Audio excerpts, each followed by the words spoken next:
However, I must go back to what my ranking member said, that I am a bit appalled that this hearing now gets layered over with the issue of race in a very strong way with the presence of Mr. Wade. And Mr. Wade, I have read your book, and I'm appalled by it.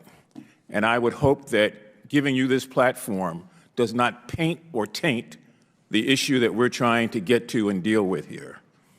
You're not a physician. You're not a physician's assistant. You're not a scientist. You've never done a peer-reviewed paper, and yet you've got an opinion, which is fine, except that it's steeped in this conspiracy theory that somehow or another minorities are so genetically different that they are culpable in some sort of way. And I don't like that at all. In your book, The Troublesome Inheritance, you talk about a number of different things, and David Duke talks about it and says that he really endorses your position on blacks and Jews. The book was championed by the infamous white supremacists Jared Taylor, John Devonshire, and Steve Saylor. The book has been promoted on a neo-Nazi forum that is linked to almost 100 racially motivated attempted murders over the last 5 years. And it troubles me that, and I'm going to ask unanimous consent, Mr. Chairman, that the New York Times piece for which you wrote actually said that your theory has come off at the wheels, particularly when you talk about East Asians and their genetic makeup. I'd like to ask that the David Duke statement and the copy from his website be entered into the record. And I'd like that the Southern Poverty Law Center, which tracks these things annually, and their assessment, which is similar, be added to the record. Without objection. Now, I got to tell you, I spent 5 terms in this body. I was so troubled by what I saw in the streets with bias and hate crimes that I actually gave up my seat in the Congress. And I went back to work in community groups.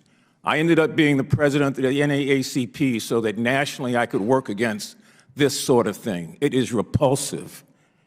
And so here I am back again, hearing the issues that drove me out of here to begin with. And I don't want to take away from this hearing. I don't want to take away from what I said earlier, that we've got to go down both paths. But it just burns me that I would know that I'm doing that on a forum where somebody with these sort of beliefs is also a part of. I do think that Mr. Wade deserves the opportunity to take 2 minutes to respond to accusations made, but I do want to get back to the topic at hand, which is the origins of COVID-19.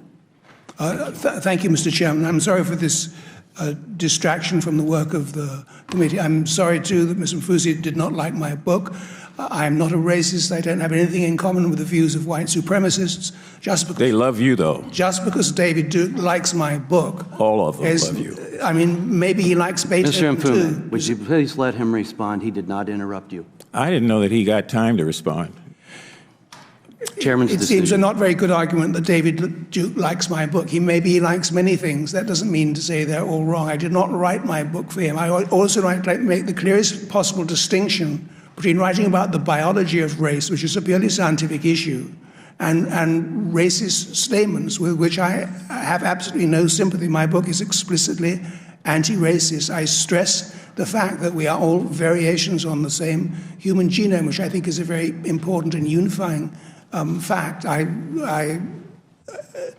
I think the arguments made against the book were for entirely political reasons.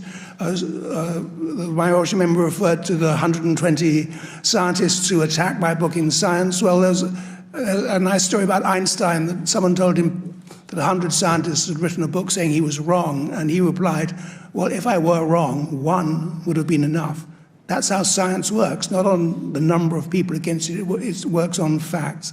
And those letter writers had no good point to no mistake in my book, so I don't think their criticism should be taken carefully. I'm sorry for the disruption and unhappiness this issue has caused. And let's get back to the issue of the hearing, Mr. Chairman.